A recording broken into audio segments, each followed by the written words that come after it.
All right, welcome, and welcome. So, before we begin, prepare your ears to listen and your heart to receive as you take in the words that look to change lives, renew hearts, and open minds. Welcome to the Door to Expansion, where I am your host, Anthony Hubbard, and I am the founder and owner of Speak to My Heart Life Coaching. I'm sorry. Uh, and if anybody don't know what a life coach is, it's just somebody that's out there to help you better yourself. We try to take your goals and then make them reality. That's the biggest thing. And so today I have my co-host, Miss Stephanie Hollins Passmore. Why don't you go ahead and introduce yourself? I'm Stephanie Hollins Passmore, marriage and family therapist, licensed mental health counselor. And what I do in my job is I host space. I host space for individuals who are ready to have courageous conversations, to share their narratives. And I'm so happy to be part of their healing process. Yeah. All right. And today's guest, we have Mr. Art and Jessica as she returns back to our show. And I'm going to let them introduce themselves. Well, I'm just honored to be here, Anthony, and to hang out with you and talk about this. And now I know why your co-host was looking at me so crazy in the pre-show, because I didn't realize that she was a therapist. And she's like, wow, I have a project in our bridge. But take the opportunity to introduce my beloved Jessica. She has been in my life for a very long time. I can't say how long because I don't want to age you. That's the thing that you're supposed to do.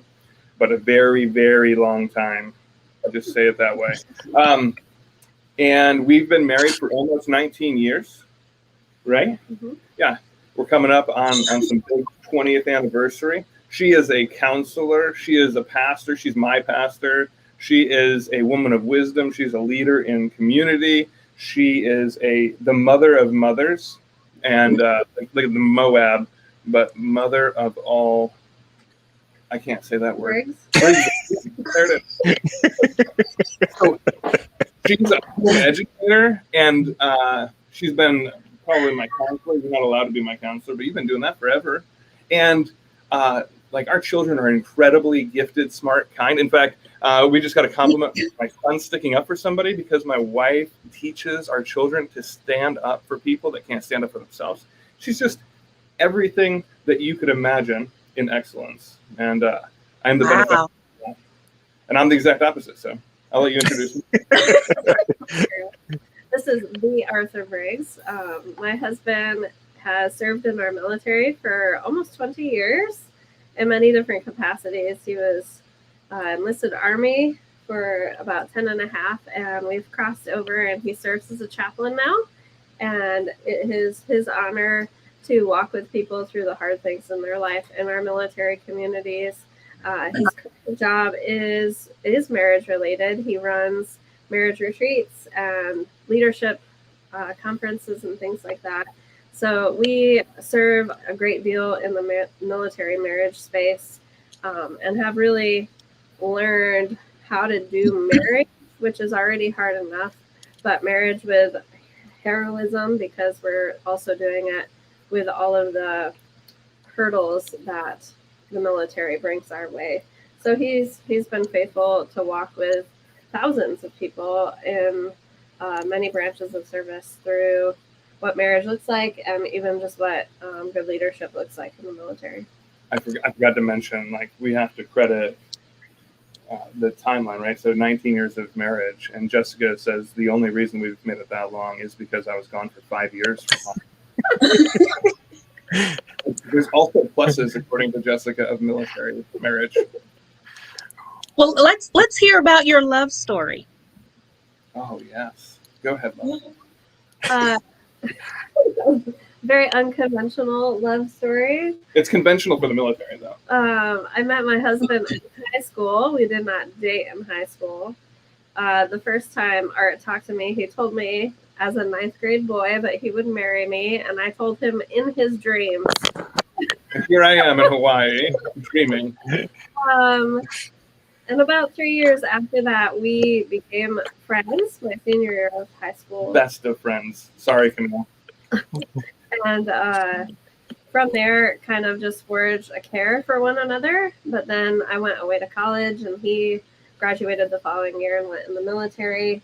And we lost touch with each other. And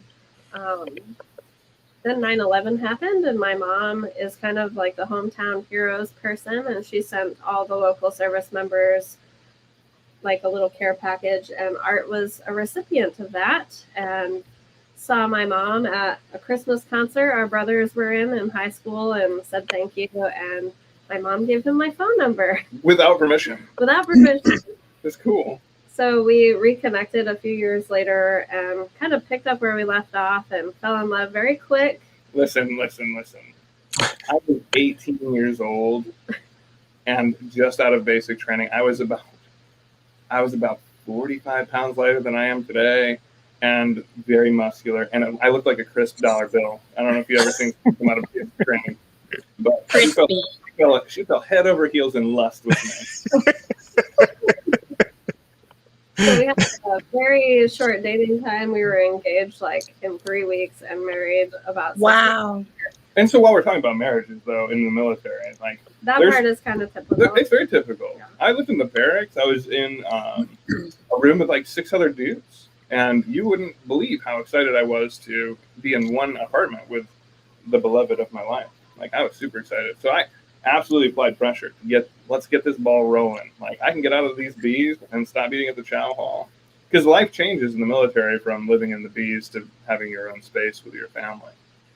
Quality of life's way up. All right, sorry, go ahead. Yeah, so that's kind of what brought us together and propelled us into marriage as 18 and 19-year-old kids, really. Highly don't advise that.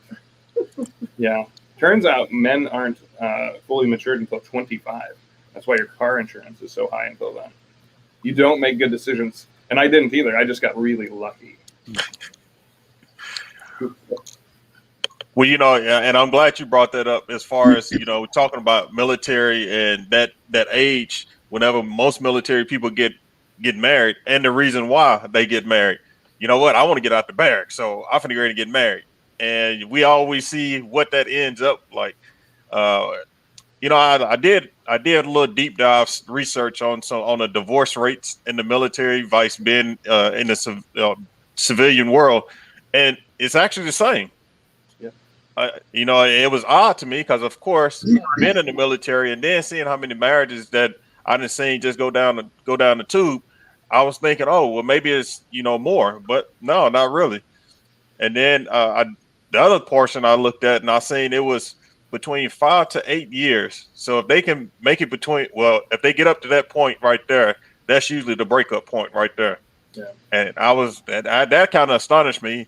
And what I started thinking about was, hey, maybe they went on deployment for a little bit, then they came back, and now everything all hell and broke loose.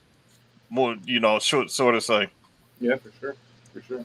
I think we focus on the military marriages a little bit differently, and what would separate most relationships is that the military marriage, like we're in Oahu right now.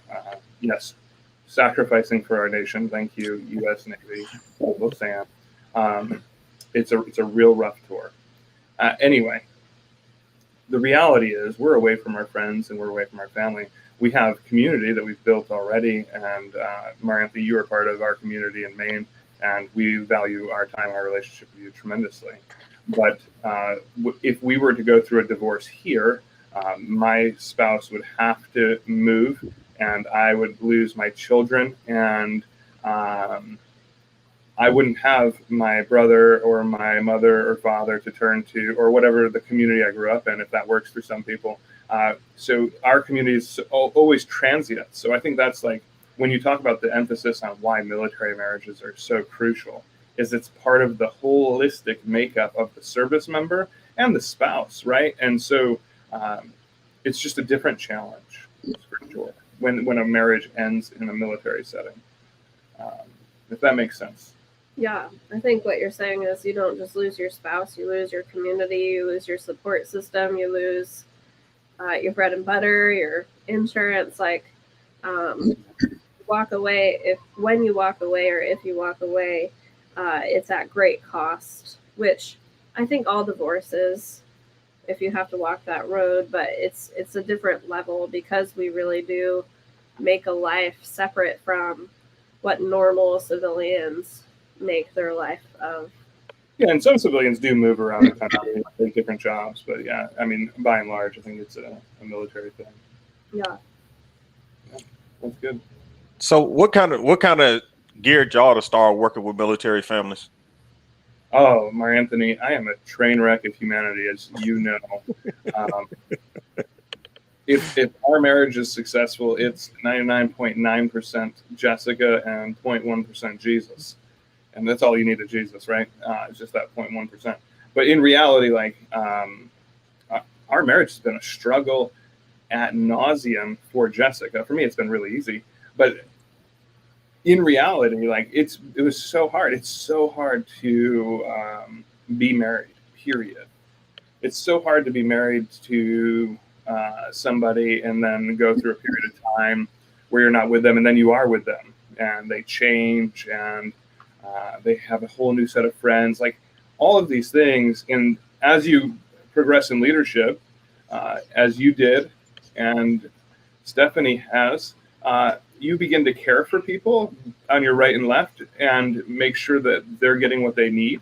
And so I think we started caring about relationships when we started building community in the military, and as married people, we always advocated for people to be respected and treated well, and so inside their marriage. And I had to grow. Like, I was a terrible husband. The first 5 years of our marriage was just hell for her. For me, it was consumed with selfishness and brokenness and hurt and pain. I had life things going on that I couldn't function as a husband. Certainly, if I functioned as a husband, it was a bad husband. And Jessica endured, probably ad nauseum. And I'll say that post that 5-year mark, kind of where I hit 25, I met Christ, Jesus, and transformed my life from it being about me to actually acknowledging the existence of other human beings and their needs, wants, and values, and to include my bride. And I think that was a paradigm shift where I was able to be available. Jessica's always been ministering to people. She's always been the person that was like ear to listen to somebody going through a hard time. She'd cook meals for people as their husbands left. Like, it's basically like being married to Jesus in a female form.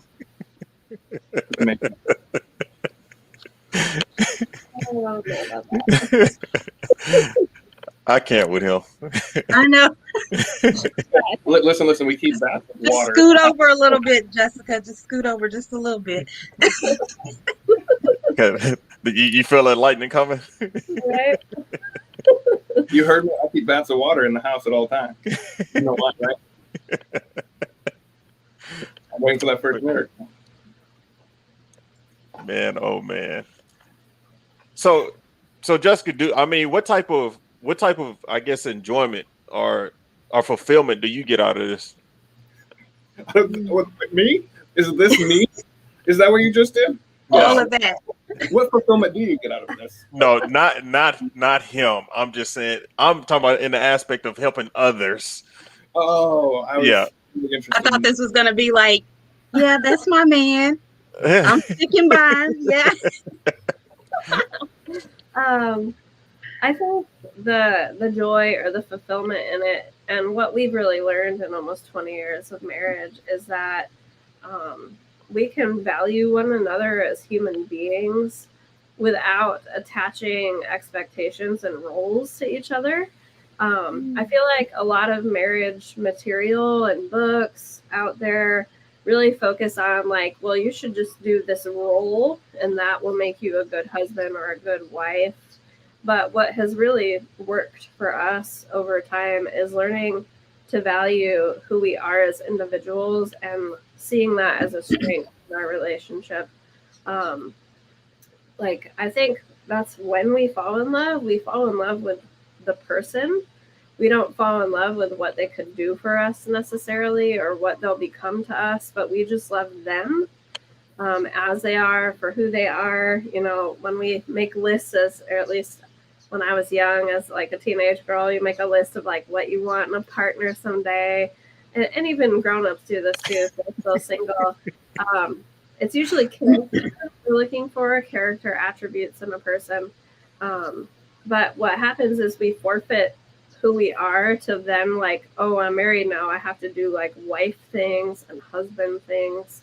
And it's just been a real joy to kind of empower people to be authentic in their relationship and to say, like, just because, you know, this book says that you should behave a certain way as a spouse, like, is that working for your family? Like, what are your strengths and weaknesses? And that's been like really freeing, I think, in our relationship. Like, I know Art's the extrovert, like I lean on him to do the extroverted things, and I'm more introverted and detail oriented, and he can lean on me for those things instead of being like, no, the man always pays the bills, or whatever roles that people Take want the to trash ascribe. out, do the dishes. Did you get the laundry done? Right. I think a lot of times we exchange that person that we fell in love with for a role then that they have to play, and it makes our marriages a lot more difficult, and especially in this setting where we kind of have to be all things at different times because our spouse is gone for long periods.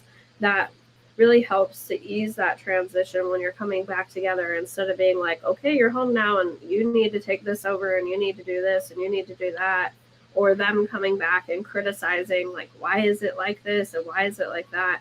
If instead we're coming together as people and celebrating who we are as individuals and the love that we share together, that really irons out a lot of the issues that can arise in military marriages. Yeah, and understanding who we are is a certain thing too. We were married. We've been married for a long time, a very long time, and the reality is, you're not the same person that I married. Yeah, I think we've had to learn, like, because of circumstances in life and time, that we change, and you have to learn to love each version of your spouse for who they are now, not necessarily who they used to be. And that is always the challenge of reintegration after a spouse is gone. Like, we've done 4 long-term deployments where Art was gone from 10 months to a year each time. And we both changed tremendously as individuals during that time. We both had a lot of personal growth and revelations. And while we were communicating about it, while it was happening, we were experiencing it together.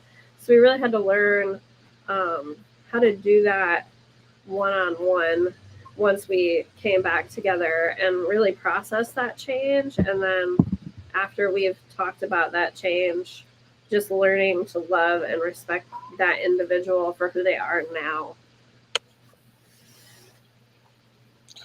So whenever you're dealing with couples, and this goes for both of y'all, when y'all dealing with couples that's probably fresh into the military, is that something that you kind of relate to them? Because at the same time, you know, like Art was saying, you know, 18, 19 years old, the service member just want to get out of the barracks. The other person, they probably just want to get away from the house. So let's get together and I'm gonna make a little bit extra money. Then we can share that money. You know, it's all type of different agreements that's being made on the military side. So whenever y'all have to sit and counsel somebody, is that some of the same values and same things that you mentioned now? Is that was some of the stuff that's coming up? Yeah, so I think the church at large is trying to do things like premarital counseling. I know that marriage, family, life counselors are doing the same thing. They offer different opportunities to learn like what it is to be in a committed relationship. Certainly, ministers in the military are doing that as well. And you know, the question is, how much can an 18 and 19-year-old couple digest? I can tell you that there was well-meaning people in my life when I was younger that were trying to help me understand being a husband, but until I was able to, you know, get to a personal place where I was willing to receive that, it was really a challenge. But yeah, that doesn't mean we don't put forth an effort in making sure that these young folks are getting, you know, equipped to have the most successful relationship they can. But I think it's traditional ways, and I'll tell you the best way to do it, Mar Anthony, as you know, is relationship. Like, if you're in relationship with a young couple, it's a lot more meaningful than me as a random figure in the military or outside in clergy speaking into your relationship. But if you're friends with somebody or you're a mentor and you can say like, hey, this is what marriage is. Have you considered these things? That's where it's going to be powerful. In creating community, just like you said, finding that community. Yeah. I always ask young couples that are looking to tie the knot, I'm like, hey, listen, what's the most successful relationship that you know of in your life? When you think of like a great marriage, who do you think of? And like interview those people, talk to those people. And and if you don't know anybody that's successful, like you should probably throw away everything you know about marriage and reconstruct it, right? One of my mentors used to say success leaves clues, and he's certainly right. Like everything that you do in life, like if you want to be a successful life coach, then find a successful life coach like Mar Anthony Hubbard and call him up and be like, hey, listen, like I want to do that. Well, how do you get there? And pick that person's brain, right? And same thing with Stephanie, right? With the paradigm shift. I messed it up. Narrative shift. Narrative shift. God forgive me. Narrative shift. With the narrative shift, like, hey, call Stephanie. I'd be like, hey, I want to open up a counseling center. I want to be part of this. Like, and a wise person will allow somebody that's humble enough to be a student to learn, right, and grow. So, this show is based off of military relationships, but do you think that there's similarities between civilian and military? Yeah, I do. I've existed in both in a mentor type role, and I'd say that it's so much is choosing to lay yourself down and love your partner. And like I said, for the first 5 years, and certainly in different aspects past that, I have failed to do that, and Jessica has given me grace. And I won't say that she's ever failed to do that, because I told you the water's still in the living room, ready to be turned anytime. But in reality, I've heard like relationship is 50-50, like it's half you, half them. And like you're destined to fail at that point, right? You're destined to fail, because I'm definitely, there's days that I give 1% and maybe less, right? Don't say yes. There's never a day that Jessica does less than 50%, but you have to give all of yourself. And for part of our relationship, I was scared to be all of myself. And I think maybe you were scared to be all of yourself. Yeah. Insecurities, vulnerability, sharing, like, I want to, as a man, this is stereotypical. I want to be like perfect and strong and never be afraid. And like, I have anxiety, and I've been diagnosed with complex post-traumatic stress disorder and all sorts of other things. Mm. You were right, Mom. I'm crazy. I was going to talk to both Mom and my mom, probably. I love you both.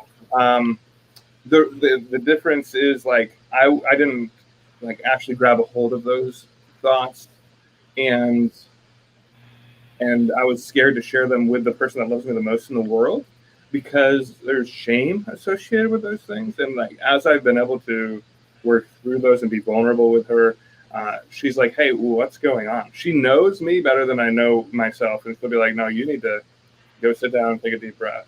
And I always listen. I know you don't. But isn't that such a struggle to give of yourself, to give more than the other person? Can't that be a struggle and a conflict with yourself? Oh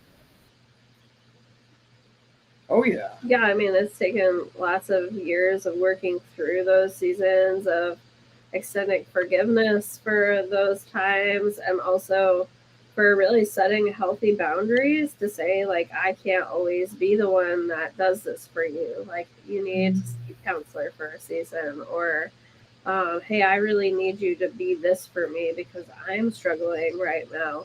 I think we share that with all marriages where we have to learn our boundaries, what's healthy between us, because if it's all give and no take from one or the other, that's really a toxic relationship. So we have to really learn how to speak up, how to share, how we're struggling, how to say what we need. And I think a lot of times, like I was saying earlier, where we're kind of taught roles, oftentimes societally or even within the church, women are kind of like have been told for a long time to just like suck it up and be quiet or just deal with it. But that's really not a healthy relationship. We need to be able to communicate our thoughts and feelings and needs too, in an environment that we're supported in that. Like I've seen a lot of people try to do that and just kind of be met with like, oh, you're just being so emotional. But I think the number one tool that we really teach couples, regardless of whether they're military or not, is communication. And that's really the crux of it. To develop that friendship, that's a good base for a healthy marriage. You have to be able to communicate, and that means that you will listen without interjecting your opinion, without being like, no, that's not how it happened. But just exercising that humility to keep your mouth shut and just listen to your partner for a period of time. And then kind of like counseling skills, reflecting back what they're saying to you so that you have clear understanding. And then I think the hardest thing that for us is Art is a fixer. So he just wants to offer a solution. But sometimes there's just not one. You just want to be heard and learning to communicate that to each other. Like he's an external processor. He wants to talk through every idea in his brain. And for me, I'm the opposite. I don't open my mouth until I've thought it through well. So sometimes. So when she gives you the business, you know you're getting the business. Just to be clear. Sometimes he'll start unloading, and then I have to be like, hold on a second. Are you just like, do you just need to talk this out, or are these all things that you're feeling? And that will set the parameter for us to be like, okay, he's just external processing. I'm just listening. Or other times, there's times where he's like, no, I need your feedback about this. And it's really taught us, it's taken 20 years and we're still not perfect at it at all, but we've learned how to advocate for our own needs and also what we need from one another in a healthy way. Yeah. Go ahead. I'm sorry. No, that's good. When I sit down to do relationship help with people, I tell them, like I am a minister. I've been doing it for a while, and Jessica is a counselor, and she's been doing it for a while. And we struggle to communicate. I kid you not, I can sit down with you and your spouse and help you work through something. And I can hear from spouse A and spouse B. I can hear from both of them and listen and hear what they're saying and communicate that to the other spouse. And they're like, I don't understand how you can do that. And I'm like, well, I can do it because I'm not emotionally invested in the situation at all. I don't have a dog in the fight. But when I go home and my wife's like, why did you not pick your slippers up and put them away? Why do I need to? And I just can't hear her say she's feeling disrespected that she's worked really hard to keep the house clean. I just throw my slippers wherever I want. I don't hear that. I hear a complaint because it's our house, it's our relationship. But if it was somebody else, I'd sit there and be like, listen, your spouse is just trying to communicate that they don't feel respected. How are you missing that? But in my house, man, I miss it every day. I'm such a bonehead, and I'm just miss it. I'm like, we'll get halfway into a fight, and she's like, you are doing this, and I'm like, I am doing that. I'm sorry. Will you back up? No, we're not backing up for a few minutes. Okay. But I catch myself halfway through, like, oh my gosh, I'm so sorry. I was an idiot. I missed it.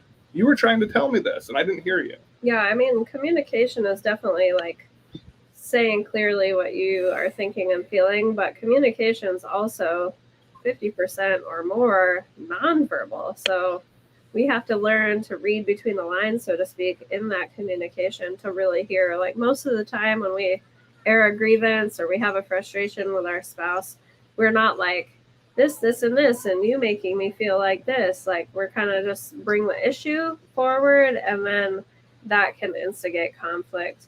But we've learned to ask those questions like, well, how is that making you feel then? Because 9 times out of 10, that kind of disarms the conflict and reminds us to see the other person's humanity in it and their feelings as valid. And it kind of just slows down that rolling ball of an argument that gets blown out of proportion over a small thing like the slippers left on the floor. Yeah, well, so I learned in counseling, ask clarifying questions, right? So, gosh, you're such a slob. Why do you always leave your slippers on the floor? Like, I'm sorry, are you upset with the slippers on the floor, or are you upset with me as a person? You know, are you attacking me? No, I'm sorry. I was just frustrated because I've been picking up after the kids all day, and then I got to pick up after a grown man. You know, like, what's the deal? Like, oh, that makes sense. Like, you have been chasing these kids around, educating them, and making sure that they stay alive. That's important, and you don't need to pick up after me. I can understand how you find that disrespectful, right? Or I have a grimace on my face. Jessica calls it the resting Briggs face.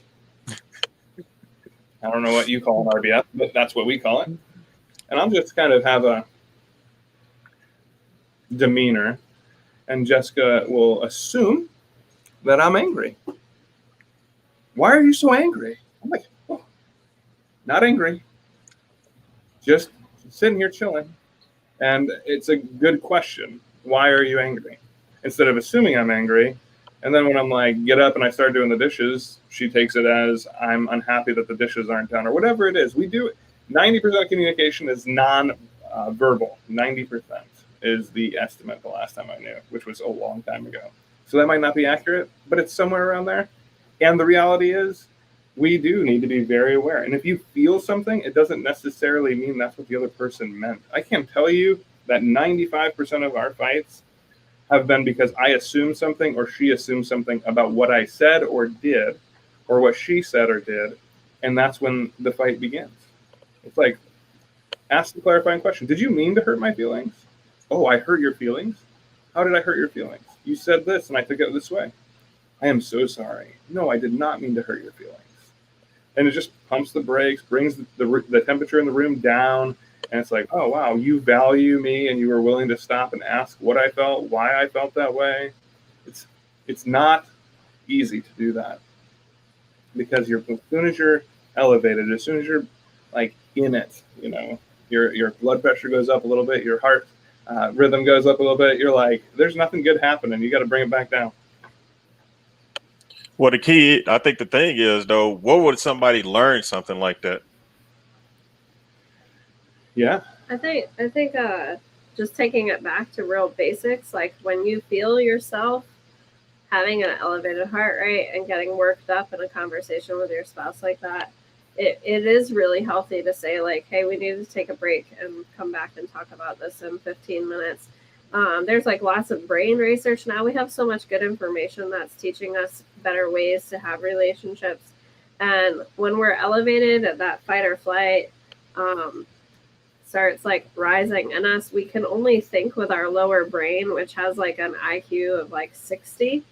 So that's why we say really stupid things when we're in arguments. Your primal brain, I think it's right at the base of the brainstem. Yeah. And I think that's John Gottman's book, if I remember right. Like, he did a great deal of research in that. And you go carnal, you go to Primal Instincts, which is flee, fight or flight, fawn, or freeze. So we get elevated in an argument, and then we end up saying really dumb things that we have to apologize for later, or things that we never really meant, but we just like put up those defenses and start attacking each other. Man, that's another good one. Can I jump in? Sure. I think you already did. Hey, remember when you would be like, you said it, if you said it, you meant it? Yeah. Yeah. Like that was Jessica's thing. Words are very important to her. She writes all the time. She's an incredible writer. And words are very intentional for her, and words are not intentional for me, generally speaking. Sometimes they are. So that's for you to figure out, Jessica. But for her to make that progression, like, oh, sometimes like you say stuff you don't mean to say when you're angry, and it doesn't necessarily equate to truth, right? It doesn't equate to that person's truth. And we will hold somebody, like spouses will hold their spouse accountable for the words said in the heat of an argument, but never like give grace to them as well, right? Like, I guess what I'm saying is we need to give grace for each other in the sense of a heated argument, that we will say You need to terrible revisit it things. and say, like, hey, during this argument last night, you said this and this. Like, did you really mean that? And I know, like, 9 times out of 10, when we de-escalate like that after the fact, it was like, no, I was just really angry and I said something, you know, that didn't mean anything. I was hurt and I wanted to hurt you worse, which is like when you're processing a fight, that's like, oh, wait a minute, that's awful. And you examine that behavior and you can kind of get to a place where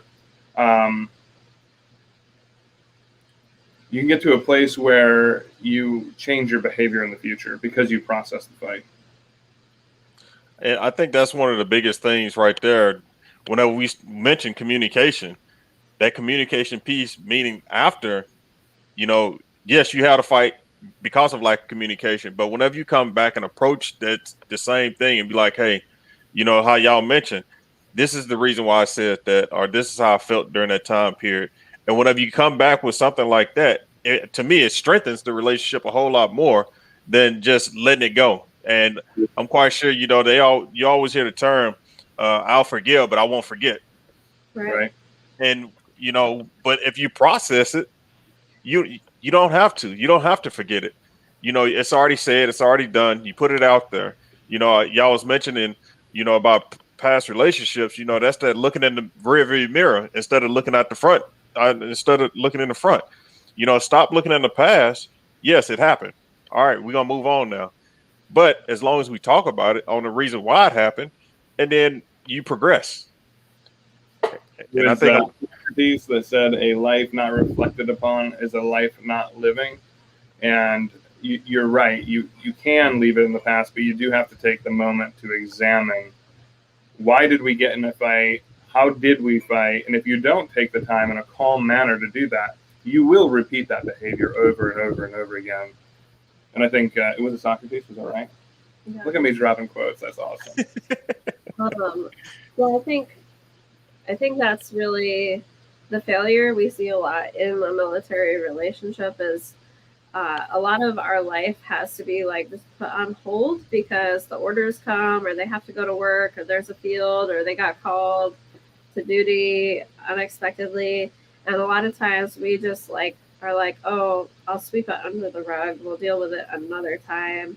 But oftentimes that other time never comes until it's become so overwhelming, like the exploding out from the rug. And that's, I think, the breaking point for a lot of couples in a military relationship, especially where we do have to build in the time, even if we're apart and there's conflict, to process that together, to talk it through. And if you can't when we're calm, like not in the conflict itself, but when you've both had time to take a break, to get out of that lower thinking of your brain and really consider, like, what are the values of my marriage? How do I appreciate my spouse? What did he mean when he said that? Is this really an issue that we need to work through? Do we need somebody to step in and give us help? Like, there's been seasons where we just couldn't break through and process the conflict because we were both so hurt that we needed a marriage counselor to kind of walk us through those things. And it's okay. Like, I know last time I was on, we talked like it's okay to ask for help. And that's the same in our relationships too.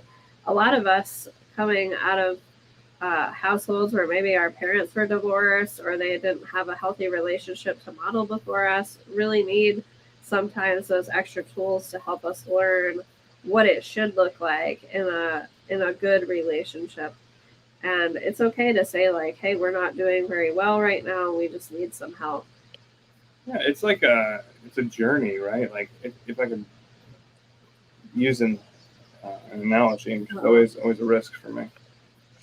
It's like a project that's going to take you your entire life before it's complete. And you have to have an idea of what it looks like And you might be able to do certain aspects of it, but you're going to get to a place if you're building a project car and you don't know anything about hydraulics, you might need to bring in somebody that can help you work through that. Or if it's a dangerous job where you're lifting an engine in or out of a car, like an overhaul, you might need somebody to come and assist you, right? And in a marriage, there was times where we couldn't communicate in a healthy way, a safe way about issues that we were going through. And the responsible thing is to not communicate about those until you have somebody that can help you through those. Domestic violence situations happen all the time because couples are really interested in resolving the issues in their life, but they don't know how to do it safely, and they're embarrassed to go get help, or there's a stigma, or there's not enough time or resources, whatever it is. But they try hard to help the other person see, and that erupts in anger and frustration. And there's unhealthy habits in a lot of different people that it could end up in domestic violence. So if you're listening to this, you're like, oh yeah, we're going through a season where we can't communicate about this healthy. Please, it's okay. That's understandable. There's things that a pastor and a counselor couldn't talk about in a healthy way. And it's okay to get help. It's okay to invite another person that you trust, or a person in a role like a family life counselor, into that situation with confidentiality, and go hey, listen, this is what we're experiencing, and we can't communicate safely about that. And it's been super helpful. And when we did that, we learned patterns of how to communicate healthy about situations like that again. So marriage is hard. It's not easy, except for me. Marriage is easy for me. I'm married to the female Jesus. And you did bring some good points up in there, and I know you're gonna be like, I know I did, but at the same time, understanding yourself before you understand that other person is a big key, because I've been doing this coaching thing for a little bit, and I've read a bunch of books, but then it all comes back to, if I don't know who I am, how can I expect you to know me? And you mentioned that Jess knows you best, but at the same time, yeah, you say that, but you know who you are at the same time. But yes, y'all have been together so long that you understand each other. But a lot of people at the age of 18, 19 years old don't take that time.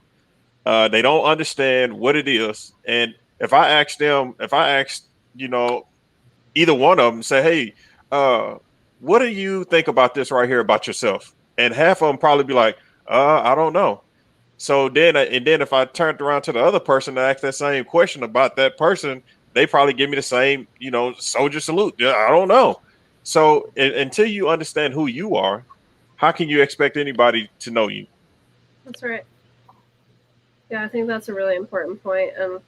And also we've had to do that as individuals too, like go to personal therapy just to be working through things. I think a lot of people that we minister to came out of trauma in their past and married someone else, and this lifestyle brings its own versions of trauma with it too, especially if you've been to war.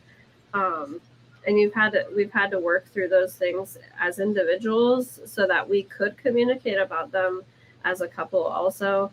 And to say hey, when you are yelling really loud, even though you're not angry, it disturbs me, it bothers me, and this is why, or whatever the issue is. And I think even as people that ascribe to Christian faith, we talk a lot about what a Christian marriage should look like, but it all boils down to what Jesus said is the greatest two commandments. So loving God and then loving your neighbor, your closest neighbor.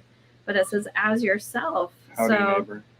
You really need to know and love yourself first in order to really be able to fulfill that relationship with another person that also needs to learn to love themselves. And then out of that, we learn to love each other. And I think a lot of times we do it backwards.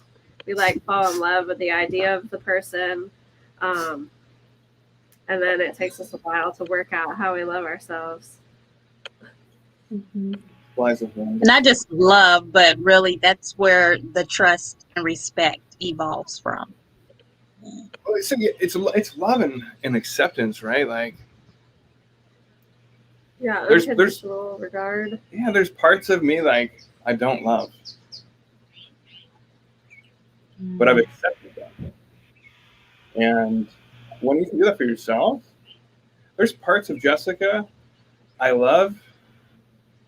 Well, I just love all the parts of Jessica. But for some people, they might have a spouse that they don't love every part. Maybe Jessica can relate to this. They don't love every part, but you can choose to accept even the things that you don't love.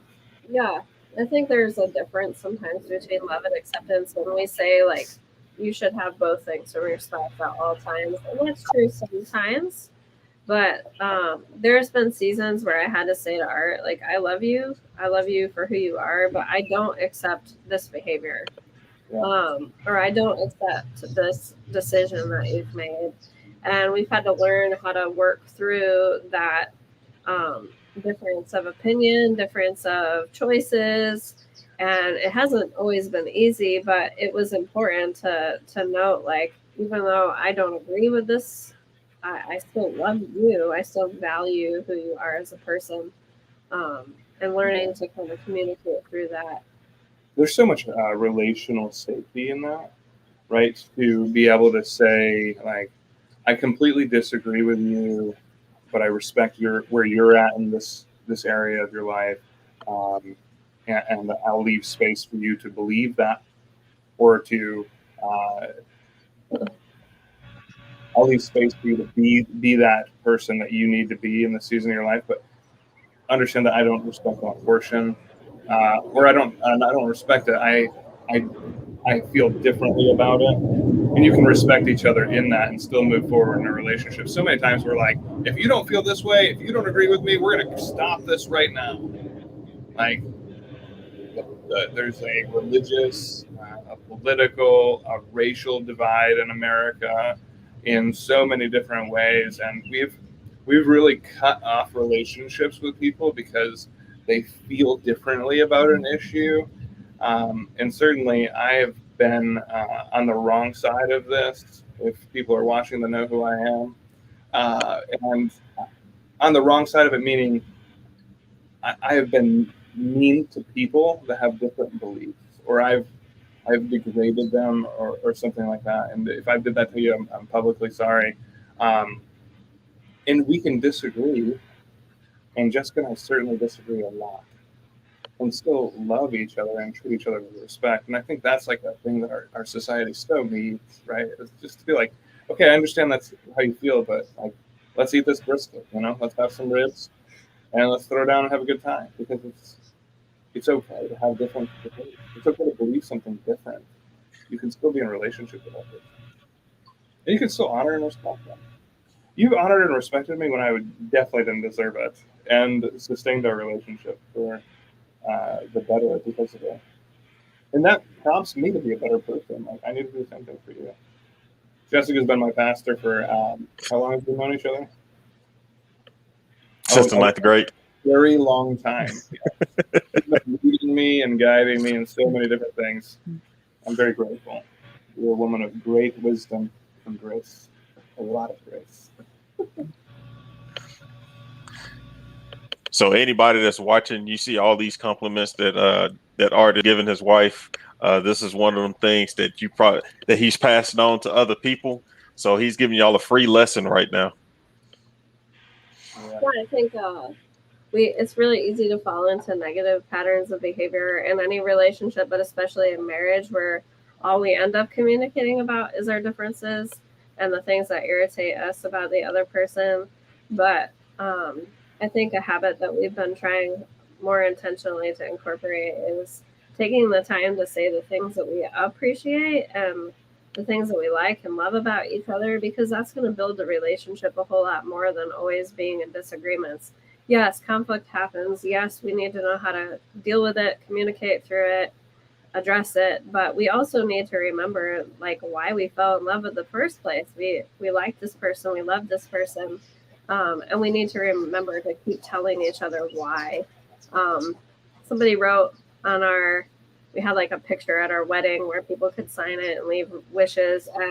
My uncle wrote, "Remember what brought you together and keep it alive." And I think what that is for almost any relationship is we fall in love with that person because they were our person. They were the person that was in our corner and building us up. And a lot of times we fall out of that rhythm in everyday life and marriage, and just returning to that discipline of intentionally building each other up, intentionally being like, hey, these are the things I see in you that I really love or appreciate.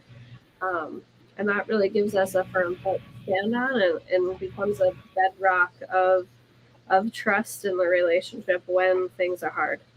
I'm relieved that's what you took from what your uncle said. I thought it was the uniform. I was like, how am I going to fit back in that to keep this thing alive? You know, my calf doesn't fit where my thigh used to. You know? Good night. But we were champions for each other in friendship, and definitely once you fell in lust with me because of the uniform. Well, hey, if lust is what brought y'all together, Then keep it, right? there you go. Just keep remembering that. Just keep remembering that. Well, it's about that time. We have started reaching to the end of the show, and so with that being said, I will let both of you two, if y'all have any words of wisdom, whatever, to pass on to everybody. This is your opportunity. After you, though. There I go.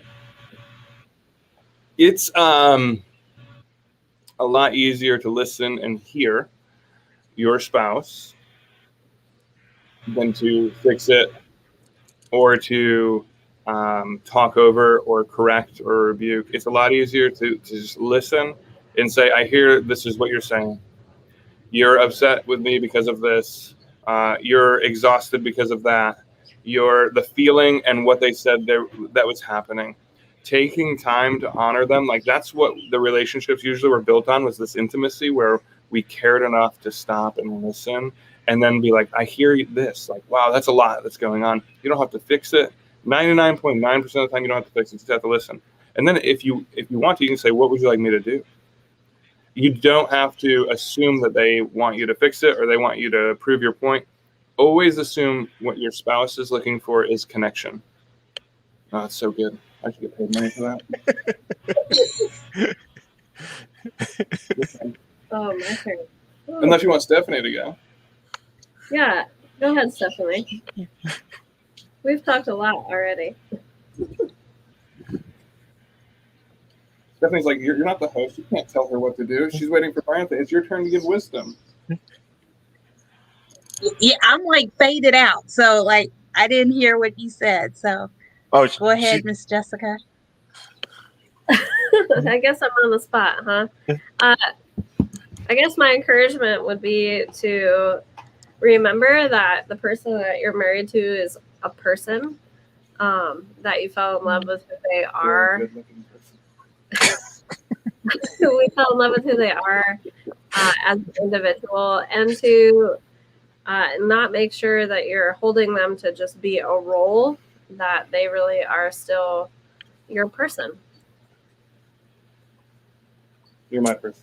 Marriage takes two people. You can't make a marriage work with roles. And I guess you have to have two people to participate.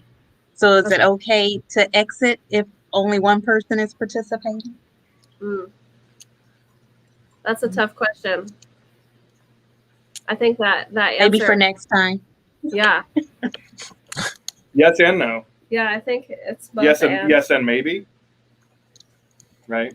That's a much deeper question. Is there relationship safety? Is there physical safety? Is there emotional safety? Is this a season? Is this a period of time where that individual's trying to get better, trying to get healthy? If they're refusing to get healthy, then maybe yes, right? Like there is, we all deserve to be loved. And when we commit in a relationship, we're committing to love that person. And if I become unable to give her love, then is the relationship void. You know, it depends on how you look at the covenant of marriage or the commitment of marriage or the union of two people. However, there's so many different ways to splice that, Stephanie. So many different cultures, so many different faith groups, so many different views on marriage. Is it contractual? You know, like those things. So you can't answer that with one yes, no, maybe. And so I'll have to shelf it, but say, like, if you're unsafe, absolutely, you need to seek safety for yourself. That's so often we're like, you know what, he or she's just going through a really hard time. Like, they're not going to really hurt you. And if there's like violence and stuff around your spouse or your children, like, I think as adults in 2021, we can all say, like, no, safety for an individual is incredibly important, and we should advocate for people and help them exit situations where they're not safe. And that's mentally and emotionally, as well as physically. Yeah, I think what we've done is we've made marriage into like this thing where, like, marriage is the most important. Like, you do anything to save the marriage, and that has come at cost to the people that are within that relationship, and it could be really damaging. So I think, personally, I think that the concern for each individual is more important than the relationship itself. And that can't, like Art was saying, that can't be a clear-cut answer in every circumstance. I think there was a season where we thought there was a clear-cut answer and we gave people that advice, but wisdom shows us that it doesn't end the same for everybody.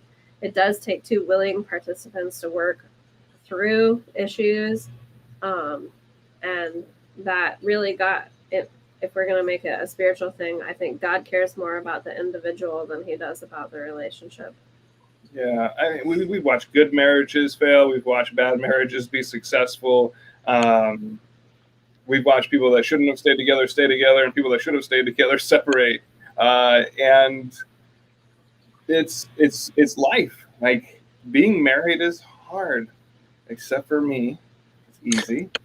But for everybody else, it's very challenging. Like, being married to somebody with a will that's separate than yours, and respecting that, and even when it doesn't align with yours, it's super hard. I think we make marriage like appear to be easy on TV, or even like we don't show the reality of our marriage when we're hanging out with people. I do, because I'm just a little bit outspoken, and I'm like, hey, guess what I did last night? I really boned up my marriage. I told my wife this and I shouldn't have, and she's really upset with me. And people are like, oh, you're a pastor and you're vulnerable enough to say, like, this is what's going on in your life, and that gives me permission to say, like, I'm struggling too. And I don't know how many dudes I've spent nights with, and not in a hotel or anything, but like hanging out with them.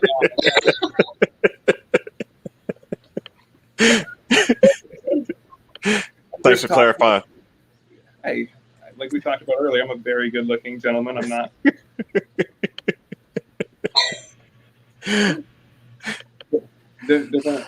I'm gonna stop. All right, so I've spent so much time with people and just talking about, like, this marriage is hard, and leaving room for people. Like, I think as communities, we could start with respect to our spouse, helping each other out. Marantha, you sat and talked with me for nights on end, and we talked about how hard it is to be married to Jessica Briggs. You know what I mean?